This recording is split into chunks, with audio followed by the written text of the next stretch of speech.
Bonjour et bienvenue à cette causerie dominicale. Et toujours dans le cadre du 75e anniversaire du diocèse de Bathurst, c'est-à-dire depuis son transfert de Chatham à Bathurst, nous vous présentons les évêques qui ont desservi la population catholique du diocèse.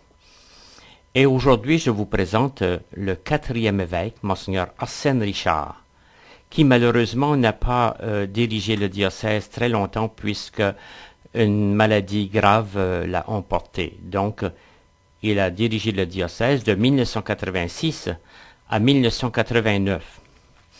Et dans cette causerie, je vous présenterai un peu plus tard la première causerie dominicale que Monseigneur Richard avait donnée à la radio à ce moment-là, un extrait. Ensuite, je vous présenterai un extrait d'une entrevue qu'il a accordée lors de sa maladie, alors qu'il était à l'hôpital à Moncton. Sa vision, si vous voulez, comment est-ce qu'il a accepté sa maladie. Et je terminerai avec l'introduction de la messe de funérailles qui avait eu lieu à la cathédrale du Sacré-Cœur de Bathurst, et c'est Monseigneur Donat Chiasson qui avait donné cette petite introduction. Alors voici ce qui est pour Monseigneur Arsène Richard. Monseigneur Arsène est né à Saint-Louis-de-Kent le 9 mai 1935. Il était le fils de Basile Richard et de Joséphine Richard. Alors, il avait fait ses études primaires à Saint-Louis-de-Kent et ensuite il a fait son cours classique à l'Université du Sacré-Cœur, ici à Bathurst, de 1949 à 1956. Par après, il est allé faire ses études théologiques au séminaire Saint-Cœur de Marie à Halifax, de 1956 à 1960.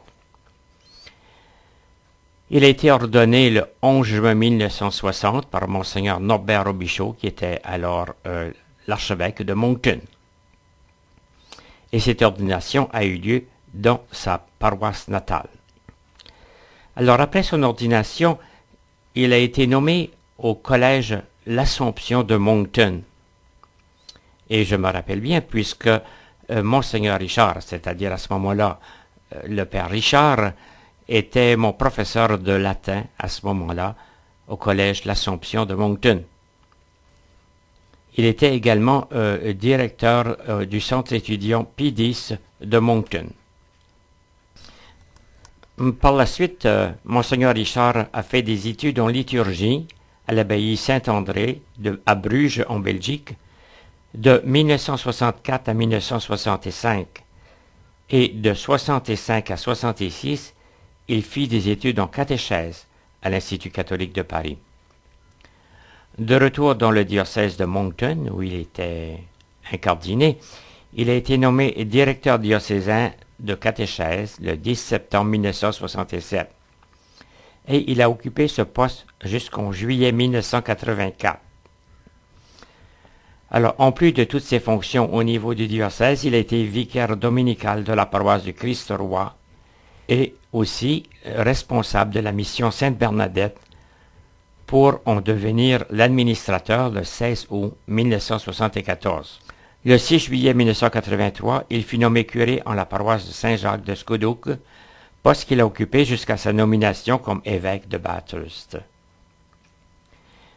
Il avait aussi travaillé au sein du comité organisateur de la visite du pape de Jean-Paul II à Moncton en septembre 1984.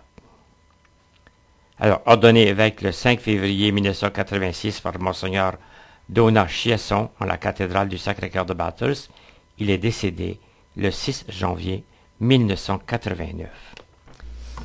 Quelques mots sur Monseigneur Richard, puisque je l'ai connu au début de son ministère, en 1960, où il était professeur à l'Assomption, comme je l'ai dit plus tôt, et il enseignait le français et le latin. Donc, il m'enseignait le français et le latin. Voici, c'était un homme calme, très discret, un homme qui démontrait une grande sensibilité et, je dirais, un grand humanisme à l'intérieur de lui. Quand il parlait posément, comme vous le verrez dans la causerie tout à l'heure, dans les extraits que je vous présenterai, on sentait dans sa voix une chaleur Mais rien d'excitant ou rien d'exaltant comme tel. Il était également un très grand sportif, il participait à différents sports et comme de raison, au collège entraînait les étudiants avec lui à participer au sport. Et je me rappelle d'un fait en particulier parce qu'il avait décidé de faire une chorale euh, au collège. Et voici, le premier concert devait se donner à Noël et on avait pratiqué pour le concert, etc. Mais un événement qui est survenu à la dernière minute a fait qu'on n'a pas pu présenter notre concert à sa grande déception. Alors voici ce dont je me rappelle de cet homme si doux et si présent à ceux qui l'entouraient. Alors je vous présente maintenant la première causerie dominicale qu'il avait présentée, qu'il avait fait après son ordination. Bonjour, chères auditrices et chers auditeurs. J'aimerais d'abord remercier les dirigeants et le personnel des postes de radio qui me permettent d'être avec vous ce matin et vous souhaiter un bon dimanche. Je voudrais également, en cette première occasion de communiquer avec vous, vous remercier pour votre pensée et surtout votre prière pour votre nouvel évêque. Je sais que vous priez pour lui avant même de le connaître, afin que le Seigneur choisisse un évêque pour l'Église de Bathurst et pour l'aider à dire oui à l'appel du Seigneur. Un gros merci à tous les enfants et à leurs enseignants qui prient pour moi à tous les jours et qui me l'ont dit par leurs lettres, leurs dessins et d'une manière bien spéciale par un beau Valentin qu'ils avaient fabriqué eux-mêmes. J'ai le goût de vous dire ce matin que je vous aime et que je suis heureux de faire partie de votre Église. Dans l'évangile de la messe de ce 3e dimanche du Carême, Jésus essaie de changer ma mentalité. Vous savez, au temps de Jésus, comme aujourd'hui, le monde pensait que les épreuves arrivaient à quelqu'un pour le punir. Les gens disent, c'est injuste, il ne méritait pas de mourir aussi jeune. Ou encore, qu'est-ce que nous avons fait au bon Dieu pour qu'il nous envoie une telle épreuve? Pour Jésus, il n'y a pas de lien entre le malheur qui arrive et le péché. Je vous présente maintenant un extrait d'une entrevue qu'il avait accordée lorsqu'il était à l'hôpital de Moncton pour des soins à propos de son cancer. Et la question était, comment avez-vous réagi quand vous avez appris justement que vous aviez le cancer alors que vous étiez à peine installé comme évêque de Bathurst? Voici sa réponse. Ma première réaction a été assez calme. Je me suis douté d'après l'examen que Dr. Rubin ici m'a fait passer. Et lorsqu'il s'est assis, il a dit il y a de sérieuses difficultés au point de vue de votre santé. J'ai dit, est-ce que c'est le cancer tout de suite? Il dit oui. Et j'ai dit, est-ce que c'est une question de moi? Il dit, j'espère que non. J'avais tout su ce que je voulais savoir et je l'ai accueilli. C'est sûr qu'il se passe beaucoup de choses dans ta tête à ce moment-là. On dit que l'imagination est la folle du logis et nous imaginons toujours pour le pire. Mais j'étais assez bien disposé à le prendre, je crois. Et à partir de ce moment-là, je me suis dit, je vais faire tout ce que la science, la médecine me dira. Et j'ai aussi la foi, et je crois beaucoup au sens de la vie. Je crois que c'est le Seigneur qui nous donne la vie et c'est lui qui la reprend lorsque l'heure est arrivée. Et c'est comme ça que je l'ai vécu à ce moment-là, avec beaucoup de confiance. Et même depuis ce moment-là, je n'ai jamais douté de la présence du Seigneur à chacun de ces moments, à chacun de ces passages. pour le mieux ou pour le pire, parce que depuis ce temps-là, il m'est arrivé toutes sortes d'avéries qui n'étaient vraiment pas nécessaires, qui n'étaient pas nécessairement liées à cette maladie-là, mais qui s'en suivent. C'est un petit peu comme une chaîne. Hein? Elle est aussi faible que le plus faible des maillots. Et on dirait que même si tu as eu une santé extraordinaire auparavant, j'étais skieur, j'étais nageur, j'aimais beaucoup les sports et tout ça, et on dirait que tout s'effrite tout d'un coup. Si tu te laissais aller à vraiment ce qu'est la réalité, ça te projette dans une insécurité totale même. À la question de l'animateur qui lui demandait, n'y a-t-il pas là un sentiment d'injustice chez vous? Vous venez d'être nommé à un poste important et voilà que vous êtes là, malade. Et voici ce que Monseigneur Richard a répondu. Et rappelez-vous ce qu'il avait dit au début de la causerie dominicale qu'il avait fait. Alors, il y a un lien entre les deux. On voit qu'il était consistant dans sa façon de voir les choses. Je dois admettre que j'ai pensé à tout ça. Pas dans un contexte de révolte, je ne crois pas. Je ne me suis jamais demandé pourquoi moi. Au contraire, pourquoi pas moi, en y réfléchissant.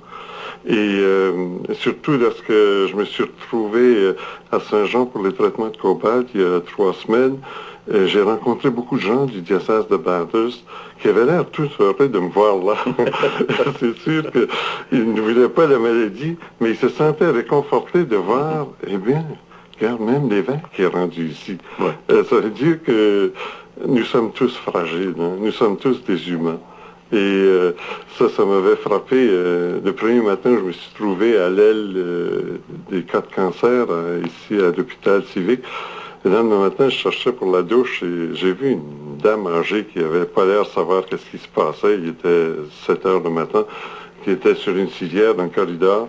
Puis j'ai pensé, ouais, c'est une personne qui n'a pas l'air de trop savoir qu'est-ce qu'elle fait là. Alors, je suis rentré dans une porte, je suis ressorti, c'était pas l'endroit où je cherchais.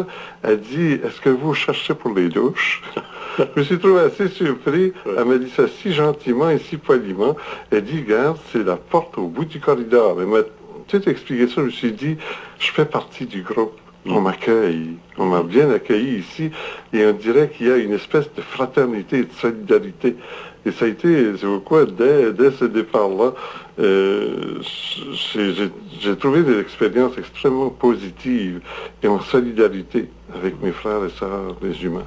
Je vous présente maintenant un extrait de l'introduction de la messe de funérailles qui a eu lieu, comme je l'ai précisé plus tôt, à la cathédrale du Sacré-Cœur de Bathurst. La messe de funérailles de notre regretté évêque, Monseigneur Arsène Richard. Et c'est Monseigneur Donat Chiasson qui avait fait cette introduction. Parole, me voici, Seigneur, pour faire ta volonté. Il a vécu jusqu'au bout une belle docilité à la volonté de Dieu. Pleinement conscient du sérieux de sa maladie dès le début, il a toujours voulu laisser un espace pour une action miraculeuse de Dieu. C'était le « si c'est possible » de Jésus. Nous célébrons la souveraine liberté de Dieu dans son plan de salut. Et nous demandons pardon pour tous nos péchés et pour toutes nos lenteurs à comprendre. C'était l'introduction de la messe de funérailles par Monseigneur Donat Chiasson. Alors la semaine prochaine, nous vous présenterons le 5e évêque, soit Monseigneur André Richard, et la causerie sera donnée par le Père Robert Maigrat et Maurice Frenette. Bon dimanche et bonne semaine.